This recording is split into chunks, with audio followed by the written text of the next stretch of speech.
Assalamualaikum warahmatullahi wabarakatuh. Saya Ngatina dengan NIM C1F0180002 Prodi Ekonomi Islam akan menjelaskan materi mengenai akad murabahah. Yang pertama yaitu pengertian akad murabahah.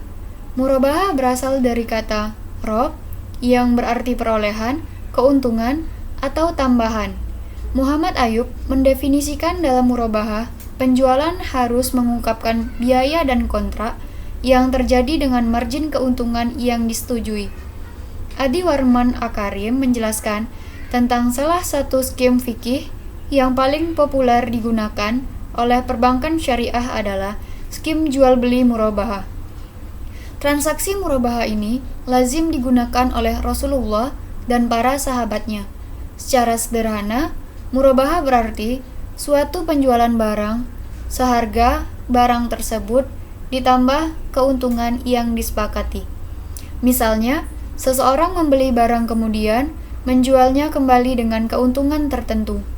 Berapa besar keuntungan tersebut dapat dalam nominal rupiah tertentu atau dalam bentuk persentase dari harga pembeliannya, misalnya 10% atau 20%.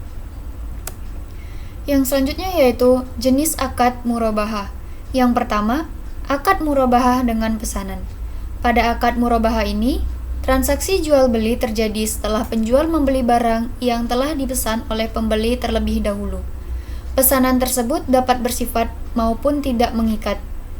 Apabila mengikat, maka pembeli tidak dapat membatalkan pesanan dan harus membayar barang yang telah dipesan, serta jika barang yang telah dibeli nilainya berkurang sebelum diberikan kepada pembeli, tentu saja akan mengurangi akad dan penurunan nilai tersebut menjadi tanggungan atau beban penjual. Sebaliknya, jika tidak mengikat, pembeli tidak wajib membayar atau dapat membatalkan barang yang telah dipesan oleh penjual. Yang kedua yaitu akad murabahah tanpa pesanan. Sesuai nama jenisnya, penjual dapat membeli barang tanpa harus ada pesanan terlebih dahulu dari pembeli. Akad murabahah jenis ini termasuk bersifat tidak mengikat. Yang selanjutnya yaitu dasar syariah akad murabahah. Yang pertama, Al-Quran. Terdapat dalam Quran Surah An-Nisa ayat 29. Yang kedua, hadis dari Suhaib Ar-Rumi radhiyallahu anhu, Rasulullah shallallahu alaihi wasallam bersabda, 3 hal yang di dalamnya terdapat keberkahan, jual beli secara tangguh, muqaradah, dan mencampur gandum dengan tepung untuk keperluan rumah, bukan untuk dijual. Hadis riwayat Ibnu Majah. Yang ketiga, ijma. Para ulama telah bersepakat mengenai kehalalan jual beli sebagai transaksi real yang sangat dianjurkan dan merupakan sunnah Rasulullah. Perlakuan akuntansi PSAK 102. Akuntansi murabahah mengatur pengakuan pengukuran, penyajian, dan pengungkapan transaksi murabahah.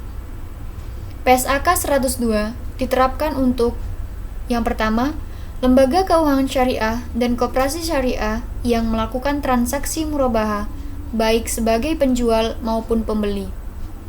Pihak-pihak yang melakukan transaksi murabahah dengan lembaga keuangan syariah atau koperasi syariah.